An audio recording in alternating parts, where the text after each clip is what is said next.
welcome to Dentistry Unmasked. I'm Pamela Maragliano-Muniz, and David, we hit the big time. We're on the big stage at SmileCon. We're on a main stage. I don't know what that means. I know, thank you so much. I don't know what that means, but it feels pretty good to be up here with two great friends. Two great friends and amazing, amazing people. Dr. Chad DuPlantis, Irene Iancu. I learned how to say that for the first, I was today years old when I learned how to say Irene's last name.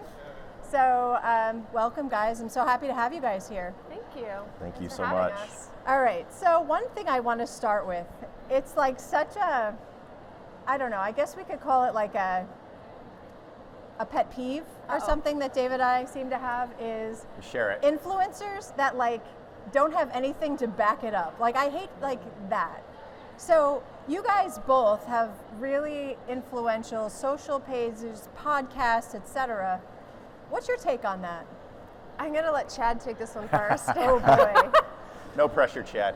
You know, I don't disagree with you. I think there's a lot of influencers out there, and there's a lot of really good influencers out there. We've got a great profession, you know, and I think we just all have to have a why when we do this, you know. And so for us, we want to promote education and we want to promote well-informed dentists. And I think that, you know, some people maybe don't have the why, or they're still searching for the why, and I guess that's okay because, you know, it must be working. But that, I know you didn't ask for advice, but that would probably be my biggest piece of advice if you want to be an influencer is figure out your why. And I know you have one. David, I love what you're doing. Irene, I still haven't figured out what she's doing, but she's pretty fantastic at it. But all kidding aside, I think that we all have a why, and that really backs us. Yeah. I think on the evolution of what I've been able to do with my career, I didn't have my why at the beginning.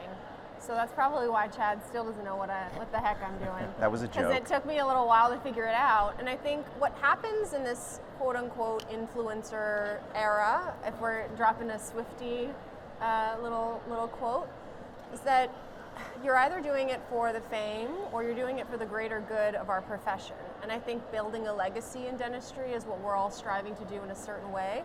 Whether you get that information out with a dancing video or whether you're physically doing a procedure in the operatory, those are both ways to deliver education, but I think the reason behind it is what someone needs to identify. I don't dance well and I don't lip sync well, so those types of content, I don't consume them, and they also don't speak to me on the educational level. I like science, I like research, I like procedures, and I like failures. So if I'm going to share something on social media, it's going to be because either I'm learning from it myself, I'm trying to teach someone something that I learned from somebody else, or I'm sharing one of my failures in order to change the way that maybe I influence how someone else practices. Is it right all the time? No. Is it cringy sometimes? Sure. But I think it's the evolution of our careers, and one day I hope my legacy is not that someone is learning how to do a TikTok dance for me, but that they're able to treat a patient differently in order to provide a better outcome, whether that be for hygiene or restorative or practice management.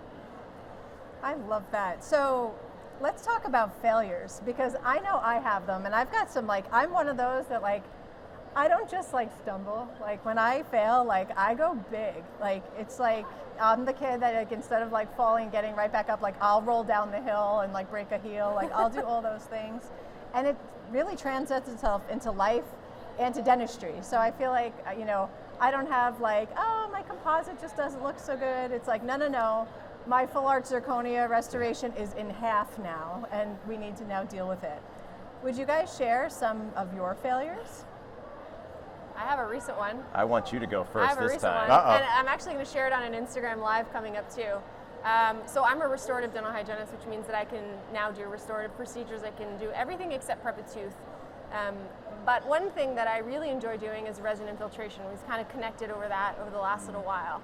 So resin infiltration coupled with restorative procedures. So I got a little cocky recently, and I thought, oh, a white spot lesion is a white spot lesion, although there's a variety of different ones. It was, you know, one on an anterior tooth, single tooth, no problem, it'll be easy.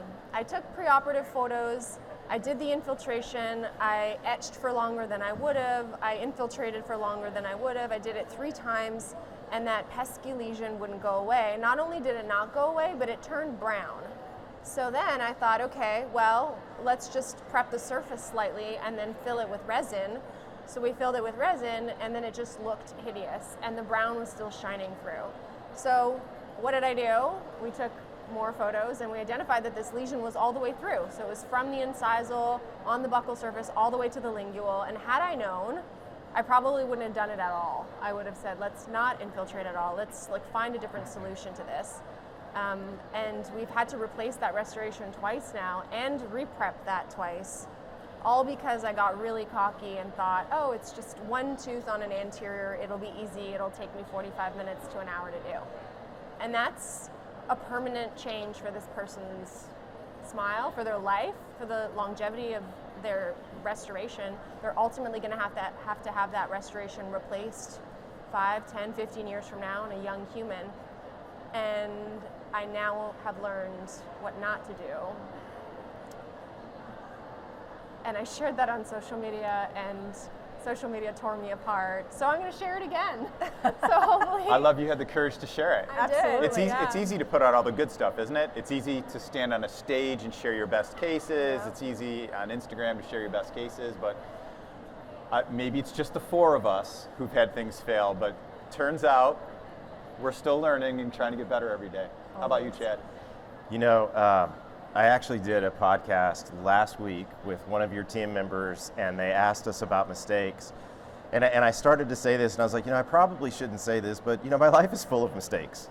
My personal life, my practice life, but we've got to learn from them, And that doesn't mean that I'm a cruddy dentist by any means, but you look back, and so one of the things that I like to share is, a financial mistake that we made in our practice. And so going back to 2004, I was really young, I was really cocky, I was looking for ways to minimize overhead. I had just joined this practice, and I had this great idea that we're going to bring this device in the office, and trust me, I just want to say it is not the device that failed.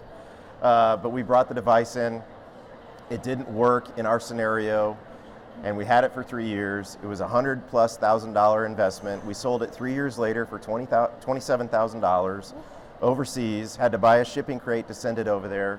And I look back and I'm like, why have so many people had success with this and I failed with it? And when I did a deep dive into myself, my practice philosophy, and what I did wrong, and it was because I never really fully gave the team the opportunity to embrace it. I brought something in because it was driven by me, and the team wasn't involved in that decision making. So, I learned from that, and now we're back to using, similar technology in the practice. I love technology. We've been doing so for the past 10, 12 years. But everything that we bring into the office now, there's a huge meeting beforehand. And I feel like, this is maybe the motto of me for this presentation, is that why are we doing this? Why does our practice need it? How are we going to use it? And then, once we do that, once the team's informed, once they're educated, we embrace it. And so everything that we bring into the office is successful now because we have a lot of meeting and discussion before doing so. How about you, Pam? It's so funny you say that because I do the same thing now. So, okay, for starters, you have to have the right team in place. So I've talked about this over and over and over again, and I'm happy to share it again. But I did not have the right team for 6 years. And it took me the pandemic to have that time off. So thank you, COVID, to think about what was going on in my life and my practice. And to be honest with you, I was extremely unhappy because nobody saw my value or my vision or anything that I wanted to bring into the practice. And so if any technology I brought in ended up collecting dust in the closet. I mean, it was just what it was. And I realized I didn't have the right team in place. So I replaced my entire clinical team during the pandemic. And now what I do when I want to bring new technology in is I will spot when this technology would solve a certain problem. For example, like an intraoral scanner. I was like, this impression doesn't look so good, but it wouldn't matter if we had an intraoral scanner. And I feel like, I don't have time to make impressions right now. Well, you would if we had an intraoral scanner. And then all of a sudden, somebody's like, it would have been nice if we had an intraoral scanner. And now they're pressing me to buy the technology that I wanted to buy in the first place. And I'm like, that's right. Great concept. Yeah. Make it someone else's idea. Yeah. Exactly. And I will say that when that happens, team's on board, they're super excited, they're excited for training, they're engaged, and I'm like, as of today, everybody, this is how we do it, and there's no turning back. And then once you have that buy-in, I feel like that's really the way to go. I mean, for me at least, that's what works in my practice with my team. For sure. I would agree. So do you want to know a clinical mistake, a financial mistake, or a leadership mistake? Because I too, Chad, have made all the mistakes you can make. He's got good ones. Yeah. Yeah. Pick your favorite. I read his book. I read his book recently. I read it cover to cover, and every page had a highlight or a sticky note in it. So I want to. Can I ask this question? Of course, this is a conversation. Okay. I would like you to share your biggest practice mistake, not clinical mistake, but post. What's your associate's name? Matt? Mark. Mark. Post Mark mistake. Post Mark mistake. Mark was his first associate. Mark's the first associate, longtime partner in the practice now, 28 years. I'm going to say when I was going through maybe a rougher patch in my personal life, my biggest practice mistake became thinking I had the answers to all the questions all the time, and that if you didn't agree with my answers to the questions, that clearly something was wrong with you. And to Pam's point, getting team buy-in was not really all that easy then, and it took Mark, thankfully it took Mark pulling us in our office one day, closing the door, saying, listen, all these people out there love you, they want the best for you, and they need better from you. And that was a hard thing to hear, but it was a necessary thing to hear. And so my biggest mistake was that period of time just getting in my own way. And then as a result, I got in everybody's way. And it made life in general really difficult. So. Isn't it nice to have someone like that? Like I don't God. have a person in my practice that would come to me and shut the door and say, hey, you are the problem right now. You need to figure your stuff out. I mean, so that's a trust thing. I think, I don't know, can we carry this a few minutes? That's a trust thing, I think, if we don't have that person in our practice, like who in our life is that person? Because I guarantee Mark, probably in the people in practice, not the only people who noticed that about me. And maybe he was just, maybe he loved me enough as a friend to be the guy. So I think I don't know, how do we find those people? Do you have that person in your office? You have them? You know, my business partner and I have a really good relationship, and I think that we do have those people. I think the conversations have never had to be that blunt. But, you know, one of the best dentists that I can think of in the Dallas-Fort Worth area told me a story a long time ago that, you know, he had kind of gotten too wrapped up in his personal life. He was having some issues with his clinical work, and there was another dentist in the area that came in and told him, you're better than this. Wow. Oh, wow. You're better than this, and you can do better than this. You need to focus on what you did before you were having these issues. And, you know, now I think he's got 2 of his 3 kids are dentists. He's since passed away, but I will never forget that story. And I think of it almost on a daily basis, because if there's ever an issue with my partner, I want to be that guy. I want to be that person that tells him, hey, focus on what you did back when it was really good. Things have gotten out of hand. And, you know, I don't necessarily want that moment to come along, but that's something that sticks with me every day, that if you see somebody that's down, help them get back up, you know. What about you? So. Do you have anyone like that? I would say my office manager would probably be the only one that would close the door and be like, look, something's not right. Thankfully, I feel like ever since I've gotten the right team in place, that hasn't been the case. I feel like for me, it was easy to, when I didn't have the right people who didn't see my vision, who didn't really care about what I wanted to do in the practice, I just sort of checked out. I'm like, you want me to lecture in the middle of the week in California? Sign me up. Like, I was just checked out. And I feel like that was my way of, you know, separating myself from my own practice problems. But now it's like, I can't be there enough. And I'm so happy to be there. If, you know, gosh, it's like a blessing if I don't have to travel and I actually spend a full week in my practice. And so I think that you're right.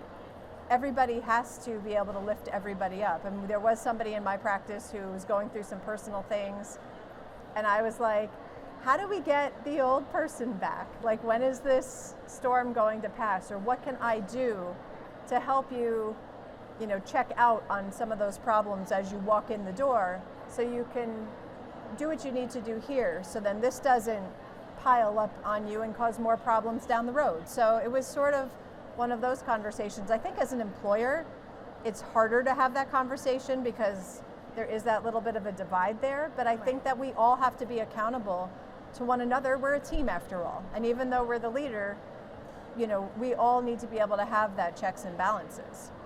Do you all do this in your practice? We started this maybe 16, 17 years ago. We sit down 4 times a year with our team and we basically evaluate and assess how everybody's doing. Does your team assess you? Mine do, yeah. Yeah. That's a new thing, though. How did that go the first time? I think that's a really important thing for us all to have in our practices. I didn't believe a word they said. Interesting. So, yeah, and I have learned now how to identify the way certain team members or all team members want to be communicated with. So we had this like one-on-one discussion of like, tell me about your feedback style. How do you want to receive positive or constructive feedback in the moment, end of the day, in writing, in a text, in a phone call? So we kind of like hashed out how everyone wants to be communicated with, because my delivery is sometimes very abrupt, and it's not how some people want to receive that information. So we had that conversation, and then I wanted to know how I'm doing as a leader. I opened a practice during the pandemic. I've never been a boss before. Yeah. I've never opened an office before. I knew nothing, very little about running a business, a dental practice, and now I'm taking all of these, heavy lifting guru books and trying to the owner eats last, and the things you should do in the first 90 days, and 1% better, and all of these catchy systems that other people have put in, and I'm like day one Irene, don't even know how to pay the bills.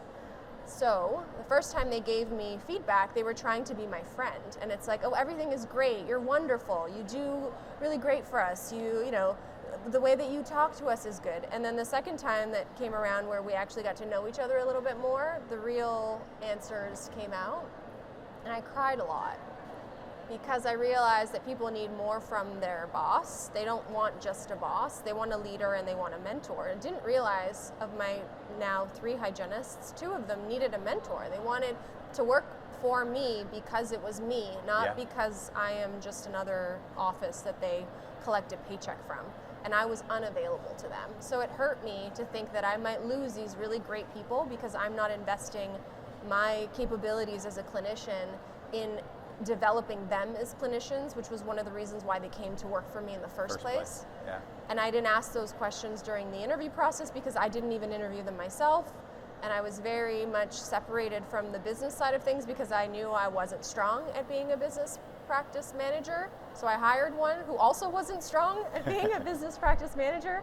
So then I lost team members, and it was just a hot mess until I realized I need to ask the people what they expect from me, and then build this radically candid but empathetic way of communicating. So there is a book that I love called Radical Candor, and there's a podcast, and they talk about the principles of, in order for you to be radically candid and be perceived as non-aggressive, you need to feel deeply about your people, you need to be empathetic, and you need to set communication expectations and boundaries. And since I've done that, the feedback that I get, which isn't always good, just doesn't hurt as much. Yeah. How do you solicit that feedback? So I feel like it's, do you have them fill out a form? Do you meet with them? Like, how do you effectively get and receive that feedback? Both. So I use my instincts a lot, which oftentimes lead me to knowing when someone is not telling me the full picture, the full story. So we do a quarterly kind of survey when we have our quarterly team meeting. We have monthly meetings, but our team meeting that is quarterly is operational. It has nothing to do with like, you didn't put the sensor back in the right spot, or like whatever, the computers are daily. slow and Sodexis won't open. Like, it's not that. It's how are we developing our practice and what are we doing? What's the goal? Are we reaching our goals, and what is in the way? So that gets sent in a Google spreadsheet a week before, and all of the questions are mandatory, so you can't just skip over them.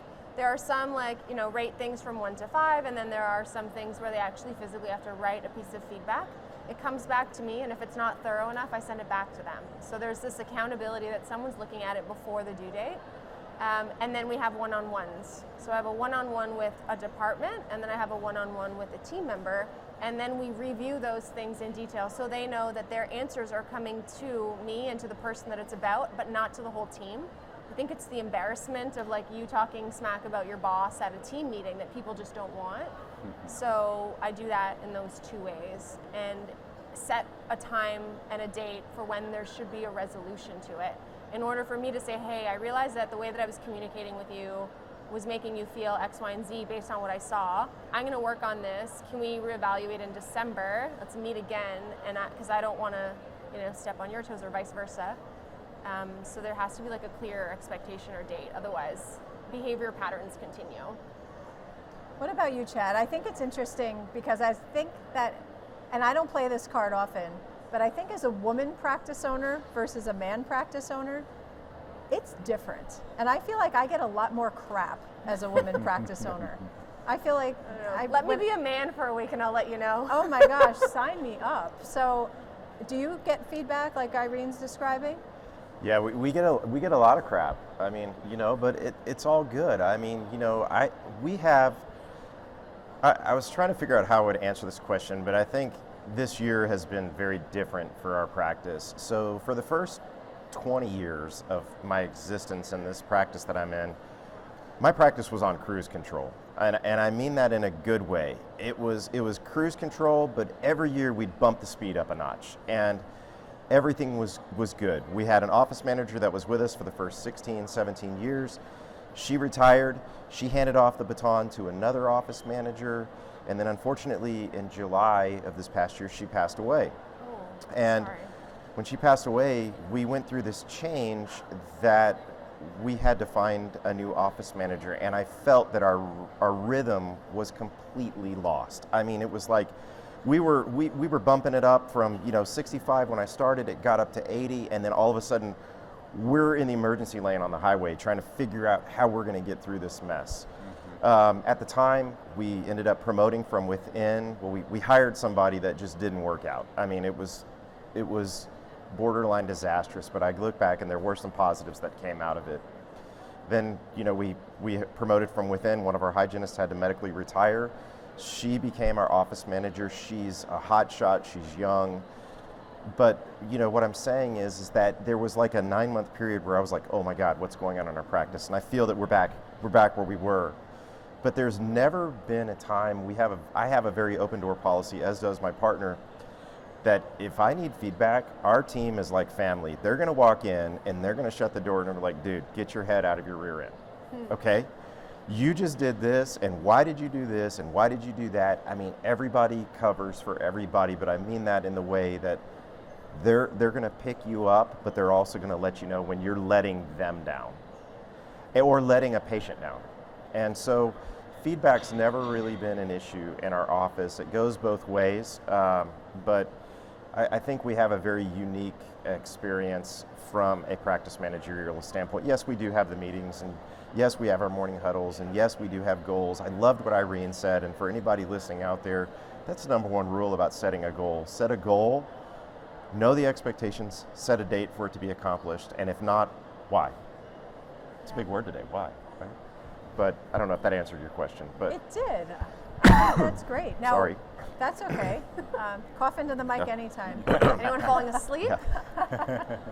So, all right, I would like to address the hygiene shortage a little bit because I almost spit the water out of my almost mouth. choked. I almost choked. She's going for it, everyone. I'm Oh, going no. for it, A little everybody. heads up. Oh no! Here we go. All right. Uh-oh. The time Buckle has up, come. everyone. I'm sweating profusely at this next question. So, all right. I mean, I feel like I'm in a little bit of a different situation because I have like a hygiene surplus in my practice, and I'm so blessed for that. But there is a general hygiene shortage out there, and For me, I feel like it's culture, it's buying them the things and, really giving them the autonomy and the flexibility and schedules and that kind of thing. But I know even with hiring assistants, you'd meet somebody and they'd be like, all right, what you offering? What are you giving me? How am I gonna make? And that is definitely not a way to lead with me in my practice, because you're like not gonna get hired, even if you're the best person ever. I'm gonna start this, I know Chad, you said you just hired 2 hygienists. Yes. But I have to ask Irene, because you're living both lives. Like, you're a hygienist, Yep. but you're a business owner. Yep. How do you respond to not only the hygienists that might walk into your practice, but to the hygienists that you see on social media that are saying, yes, hygienists should be making $75 an hour. Hygienists should, dentists don't know your worth unless you're paying this crazy amount of money. Like, what is your response to that? Okay, so let's dissect the bigger problem and the bigger issue. Aside from dental hygienists no longer wanting to be in our profession over COVID, a lot of them resigned or changed professions for a variety of different reasons. Now we're coming back and we're asking for more money. Why? They want more stuff, perhaps, but that doesn't come out of your salary, right? So your salary is your salary, and then everything else gets plopped on into overhead. They want more freedom with their schedule, so they want to make more money and work less hours. Amen to that. I want that too. But what's happening is there's a disconnect between the understanding of how a business runs and how money gets distributed amongst dental hygienists. Something that I was not privy to in the last 15 years of practice for someone else, until I opened my own doors and looked at what is overhead, what is a fixed overhead cost versus a variable overhead cost.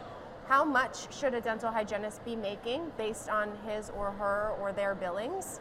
And what does that segue and break down and trickle down into what are the profits for the practice, and how much money should I be investing into equipment for my dental hygienist? So I'm a spreadsheet person, I'm a math person, and I'm not a business person, but I had to learn what all of these elements should be in a variety of different buckets. So how do I pay my hygienists? They're all paid on commission. They are part of the team, just like the associates, just like me. We're all in it for the greater good of the practice and for the greater good of the patients. And if you want to make $75 an hour, honey, you can, but you need to be earning 30% of what you're billing. So that's how it works. So when they come in to be an employee, they get an employee contract, and there are 3 options. And the first option is I will pay you an hourly rate based on the average that is provided to us by the Canadian Dental Hygienists Association, based on our province, and that's the number you get. And at the time it was like, I don't know, $52 an hour. Toronto was a very big city, right? In Canada, our billings are also very different. So here, what does a prophy cost? $100, $120, $130? About there. Yeah, probably more. Prophy and exam, or just prophy. Yeah, but prophy and RDH sub 100, maybe like 90. It's like a one-stop shop. Yeah. You're not adding anything to it. It's a prophy and an examination. Now, do you add more money to it or an extra code to it if there's x-rays that are taken? Do you add if there's fluoride taken? So all of those things, those additional add-ons to this appointment that increase the value of the appointment, take time, right? And sometimes it's done by a hygienist, sometimes it's done by an assistant. So what we do is you can make your hourly rate, you can make option 2 or B is a base plus a commission or a percentage of what you're producing, or option 3, which is the sexiest number, is 30% of anything that you bill, excluding examinations or anything that's done by the dentist in that operatory, and you have the earning capabilities to make a lot more. So a new patient hygiene visit in my practice costs about $430.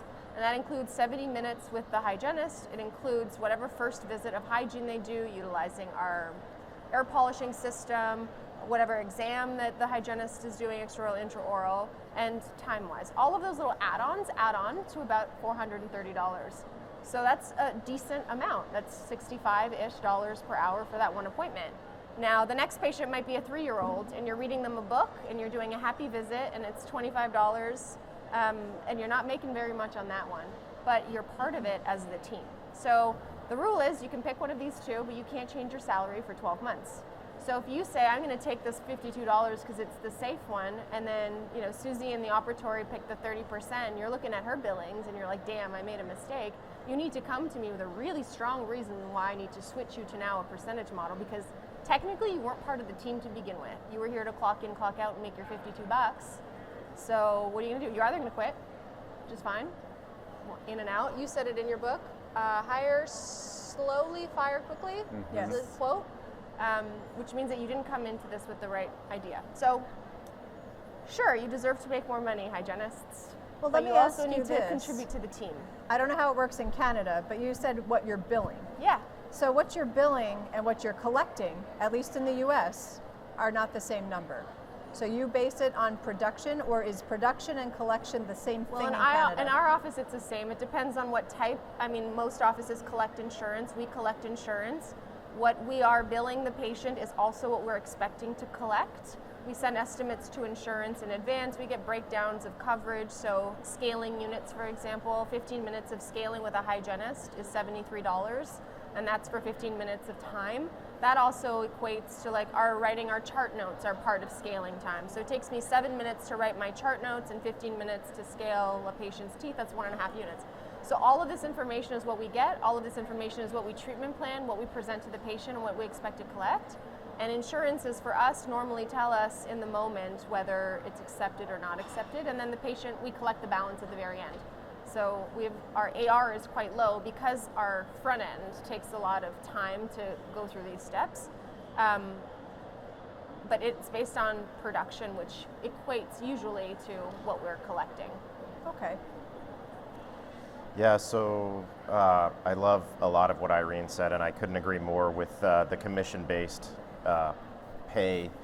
I find it funny how many people would defer that or go against that. We had a hygienist that did it, and we had two that refused to do it. And why? They just didn't know the numbers. Yeah, they did. Yeah, I mean, I think it's more of a guarantee, but there was always a pillow to fall on. We had a minimum, and then we had a percentage, and they would never make less than the minimum.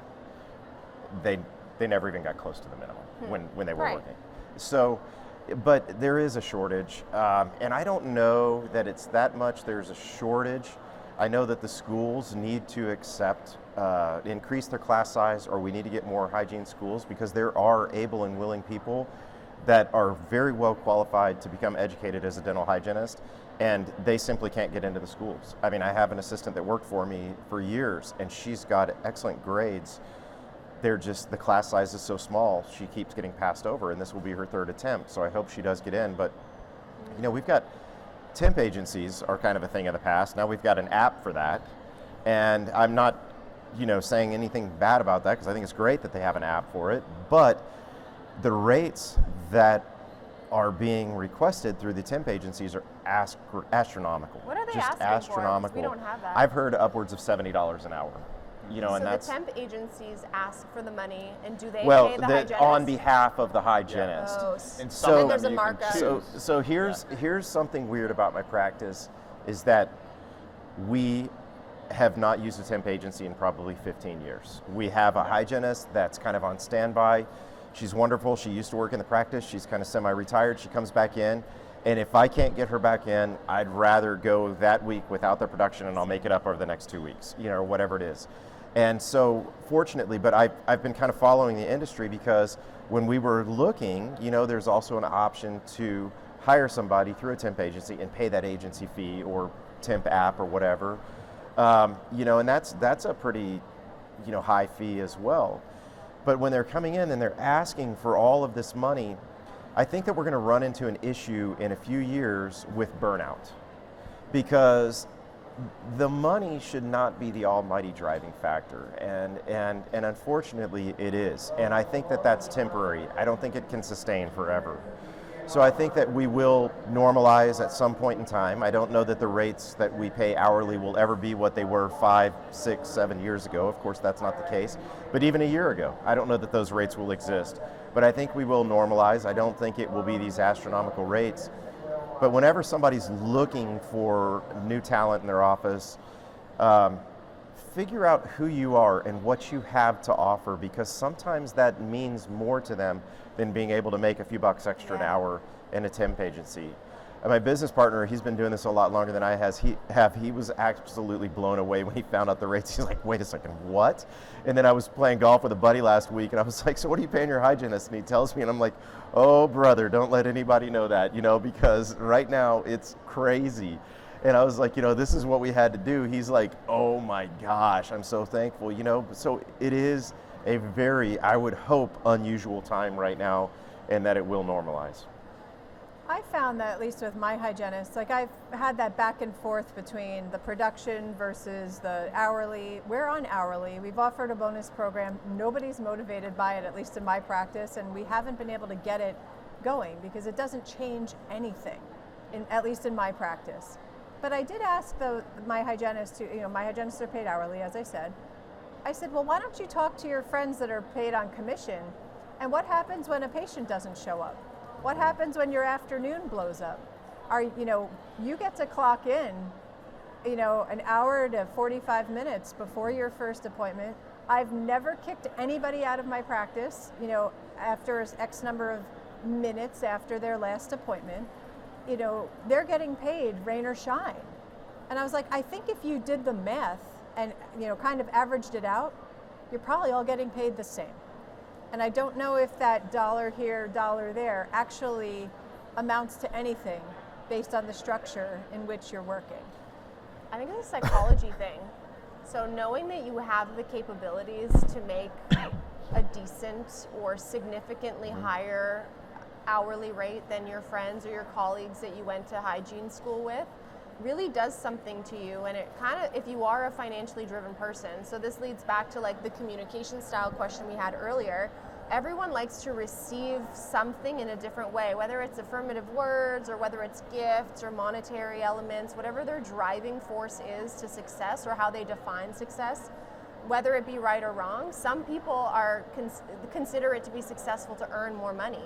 So if you give that incentive to the right person, then they'll thrive on it. But if another person says, well, I don't find money to be really attractive, I'm not a financially driven person, but I do like receiving, a budget for new instruments or new scrubs or whatever those other things are, if you can incorporate that into the bigger picture, that might make them feel more appreciated and more valued. But in my experience, the hygienists that have worked for me and work for me are financially driven people. And I notice when they make more money, I can see the things that they spend on. Like all of a sudden, my hygienist is now wearing aloe, like yoga pants. And I was like, I know those are $200 yoga pants. Like she busted her, I look at the production report, she busted it last month. She was making some pretty big coin on certain days, so she treated herself. And now I look at the ramifications of that in the few months coming up.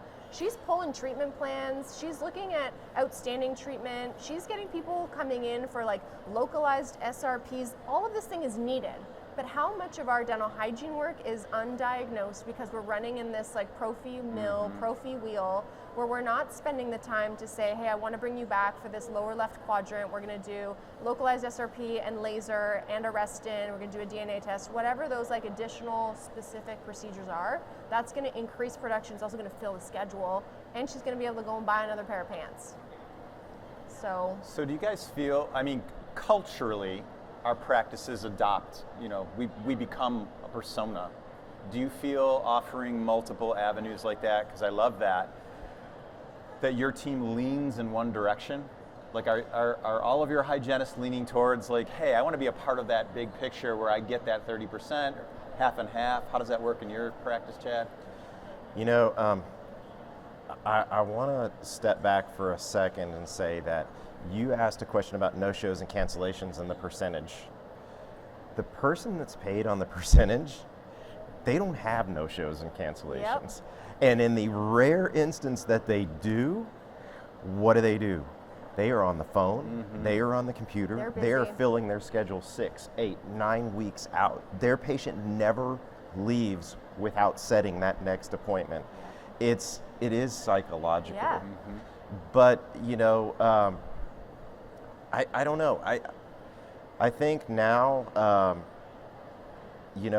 the percentage, I don't understand why they don't all accepted. Because you there's know? not taught in school. Yeah. In school, Yeah, in your community class, I remember this vividly, there's a chart that they put up and it's all hourly rates. Yes. Based on the city of where you work or province of where you work, it's this magical number because someone, the ADHA and the CDHA, survey everybody once a year. And that's what they're taught. There is no business class to say, hey, you can make more, ask for this instead. Yeah. It's stupid. Can I say Yeah. stupid on this show? You can say stupid. anything on the show. And I thought that I was the only person that wore aloe yoga pants to work. I'm so glad there's others out there. They don't wear them at work, but you like in and out of work. But Yeah. David, I will have, since we're basically in kind of a, I guess conundrum would be the word right now with 2 new hygienists, we're going to evaluate their progress over this year, and I think that we will bring that back to the table and kind of do an analytic on it next year Sure. as to what you're offered. And you know, my advice for anybody who's wanting to go commission, you got to dangle the carrot a little bit. Yeah. You know, 30% is good. In your practice, it may be 32, it may be 29, but you really have to do an analysis of the numbers to make sure that you're not doing something stupid. Right. in You your come back practice. and you're like, shoot, you don't that was wanna, a lot. Yeah, you don't want to undersell and you don't want to oversell either. So. And one like other beautiful thing that I learned from someone else, I stole from someone else, is to give them a budget for instruments or whatever sundries or elements or items or add-ons or whatever they want to buy for themselves to use in their operatory. Someone said take 1% of what you made 2 months ago in collections, take that 1% from collections 2 months ago, and that ends up being your sundries budget. So I take 4% overall from 2 months past. Our AR is like less than like 30 to 60 days, generally speaking. So I take 4%, 1% goes to clinical, hygiene, specific, and then the remainder 3% gets distributed amongst the rest of the office. So the main assistant that does our ordering, she gets this magical number, say it's whatever, $15,000. A portion of that goes to the hygienist, and they have a use it or lose it opportunity. So you either use it or you can bank it for another month if you want to buy a bigger ticket item next month, but you can't bank it for any longer. So if I ever hear like, I don't have new instruments, or like, I really want this sealant material or whatever the stuff is, I don't get that like, my boss never buys me anything feeling, because I'm giving you the money. Yes. You make your list. This is your budget. And it doesn't even come from me. It comes from Ume, our assistant who handles all of our ordering. So we don't get that like back and forth. And also it's really easy for me to budget, because then I don't get stuck with like a $25,000 instrument order during a promo or a sale or whatever. We encourage those instrument orders to be done during like a buy one get X, but sometimes that doesn't always add up. But that's a really like nice thing to say at an onboarding for a new hygienist or an interview, is when they ask, do I get new instruments? It's like, yes, you get money every month to spend on what you want. You get 1% of something. It ends up being whatever, $2,000. So funny. I think I'm too nice, actually. Because You do lots of things, Pam. I'm not going to lie. I do a lot of things, but one thing I do is, if we need it, we just get it. Like I don't I'm the know. same. I'm just No, like you're I not. don't even. Yeah, I'm the same. No, but There's that's no true. budget for that. But Like I'm like sometimes we feel guilty asking. I Yeah. remember feeling guilty asking, and I remember feeling like, well, I'll wait maybe until, because I know how expensive things are. So I would wait until like literally my instruments were as thin as a nail file, and then the boss is like, yeah, just order it. And I'm like, oh, it was that easy. I should have done it earlier. But then you get this opportunity of people over asking. Like they lose something or they break something negligently, and they're like, well, now we need a new one. It's like, well, I just bought the last one 4 months ago, and now you're asking for another one. So it sets like this tangible expectation. Maybe you are too nice. I think maybe. Are you getting walked all over? Well, my office manager, she drops the hammer on me and everybody there. So if you want something, you best ask for it before she places her order. Otherwise, it doesn't matter what it is. It could be like oxygen. Nope, you're not getting it until I'm ordering next month. Yeah. So like that's one thing that she does. And of course we have a budget, but if you need it, you get it, you know. I don't know. I'm But it is thinking smart. this is a great article for dental economics. I think, David, your younger dentist group needs to hear that, because with Irene being so young and new to practice, a lot of these things, I mean, Pam, we've been doing this too long. We're like, make it rain. I don't even care. Our rules are set in place. Now we go back changing things, and we're like, okay, no, you can't get it when you want it. You have a budget now. You know, I love it. I love it. But that's the way you start. You know. Yeah. That's a really good point. And if I pulled back a word that you shared a couple seconds ago, expectations. Yeah. Setting them. Yeah. Helpful. So with that, because you get, and I'm losing the name of this woman, but there was a woman in New York City, school teacher, and she taught kids of very low socioeconomic status who for decades and decades nobody expected much, and she was teaching them to read. And when she came in, she believed that if she set the bar higher, that kids would respond. And she had like grammar school kids reading at a high school level, when for decades and decades, you know, no one thought anyone was going to accomplish anything. So if we're talking about expectations and how to set them, and maybe even how to shift them, for those of us who've been doing this for 10 years, I guess, Irene, my question to you is, how do you, onboarding, set expectations, and then maybe Chad and Pam, how would you look at shifting expectations for teams who are used to something being done a certain way for an extended period of time? How do you set them when you onboard? Yeah, so we've got a kind of office manual, protocol manual, very loosely enforced. It's reviewed, but I think as a startup, new practice owner, all of these systems that I put in place were things that I borrowed from other people. Shout outs to Mark Costas, who has a really interesting philosophy. He helped me with some of these tough conversations. How do you set them? You just do. But you have to convince yourself that this is what you want. Yes. If you're like loosely saying something like, oh yeah, now we're gonna start using this device for oral cancer screenings, but you're not leading by example by implementing those things, then the team members are also not going to feel like it's a mandatory thing. Yeah. So, for example, our new patient examination with our dentist includes radiographs, usually a full mouth series, full photos, diagnostics, and an intraoral scan. Those are non-negotiables. There is no time, certain person's late, like those are all things that must be done in order for us to evaluate and diagnose restorative work. If I don't enforce those things, then my team's not going to do it. So if this is the budget, this is the budget. I also receive a budget. Yeah. I also need to be held accountable. I also need people to say, hey Irene, that patient that you saw the other day, I saw them back for this SRP. You left calculus. I can see it on an x-ray. This is the communication that we need to have, because I am no higher than anyone else when it comes to clinical care. So I need to lead by example. And that might mean that at times I am also embarrassed. That's a great point. How do you shift them? Can So, you shift them? Out the door. Out the door? Shift them out the door. You know, let's just several years ago, I had our practice read this book, and I know everybody hopefully has read it, but Who Moved My Cheese? Yep. Yes. No, nobody likes their cheese moved. You know, I mean, and if you haven't read it, read it. It's a quick read, but nobody likes their cheese moved, so it's hard. I heard a phrase a long time ago that came from one of my mentors, Dr. Stephen Cutbirth, and he said, whenever you're going to do something with your team that's change, start it off with, love you, but this is strictly business. Ooh. And you like know, that. the thing is that, you know, in dental practices, the majority of us, we're a family. I mean, and if you're not, I hope that you find that in your practice, but we'll start off with love you, but this is strictly business, and then you find a reason for the change. And in this day and age, it's like, look, overhead is out of hand. Costs are going up. Inflation's through the roof. We're going to institute this change, and I promise you it's going to be for the better, but you got to give it time to take effect. Let's try it. Let's do it for 90 days. Let's see how it works. And I promise you that after 90 days, everybody should be on board with it. And if you're not, let's have a discussion as to why not. But that's just something that I learned a long time ago, and it's kind of stuck with me. Yeah. Same. I mean, I feel like I do. I'm like, you know what? At this point, everybody knows me well enough in the practice that any criticism I give is not just to be a biatch. You know, it's more so because, you know, there's a problem and we need to solve it. And so I'll never just be in a bad mood and nitpick you just for, you know, my own entertainment. I'll never do that. So if we have to change something, if we have to tweak something, I think,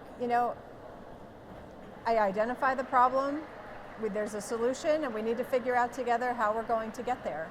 And I feel that, if they're just against it, well, then that's a different conversation. But for the most part, it's a partnership, it's team. It's one of those things that we all have to do it together.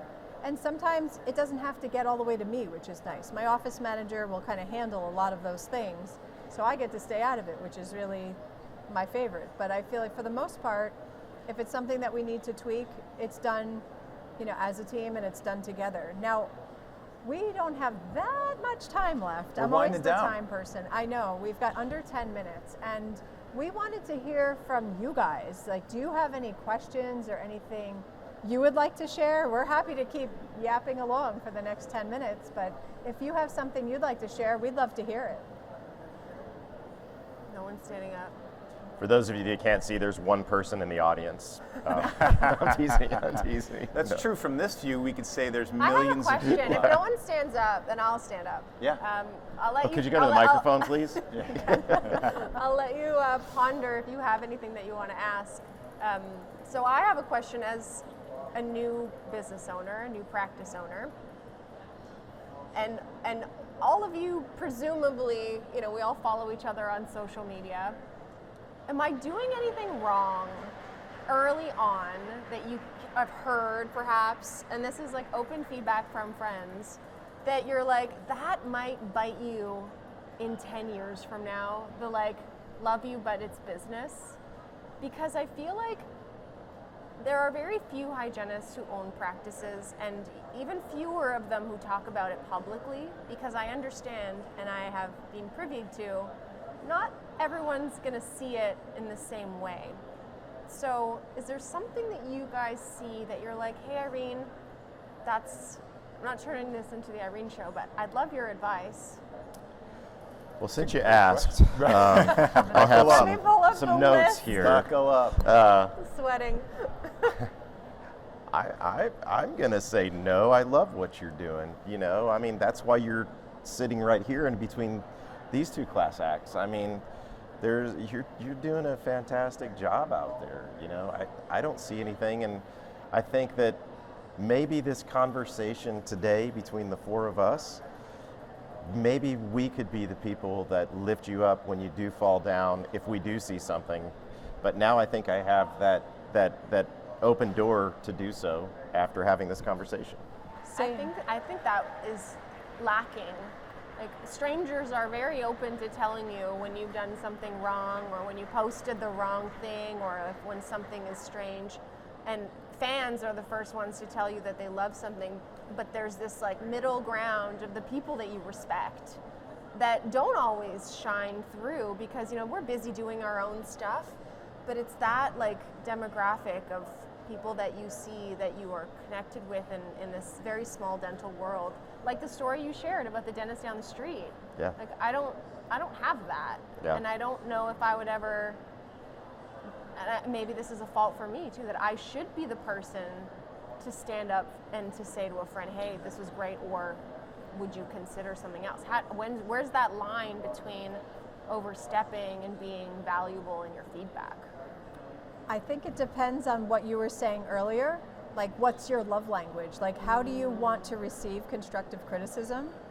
And I think that if you want to invite it like you just did, I think that, and among friends, yeah, I think that's a way to do it. There's people that want to be just patted on the head and be like, no, you're perfect as you are. And they don't want to hear it. But I feel like, if you want, and you're willing to accept that criticism in the spirit of being better, or in the spirit of doing better, I think that you just have to be welcoming of that, and then I think people would be more open to sharing it. I'm going to send you all photos of my fillings every day, every filling I do. Hey Pam, how's my margin? Anytime, and I'll send you some of mine, and you'll be like, hey, you need to do better. Or I'm like, damn, I suck. We all have those days, Yeah. Alan said a couple weeks ago, I would never want to be judged on my worst day. Alan Mead, he said that? Yeah. And he was like, we're so quick on social media to jump down somebody's throat for something that you see that you may or may not agree with. obviously there's things that are like overt and you're like, oh my gosh, but like, you know, we wouldn't want to be judged on our worst day. And I feel like we have to be a little bit, you know, We all saw kinder to that others recent too. post of someone seating 6 anterior crowns or veneers using clothesline picks. Did we all see those I saw recently? that. Yeah. I love that site, by the It's way. like, wait a It's minute. Crazy Yeah. stuff, yeah. I can just go to the Dollar Tree? You know, it Can we judge on that? Yes, Yes, that we we have a fair assessment to judge.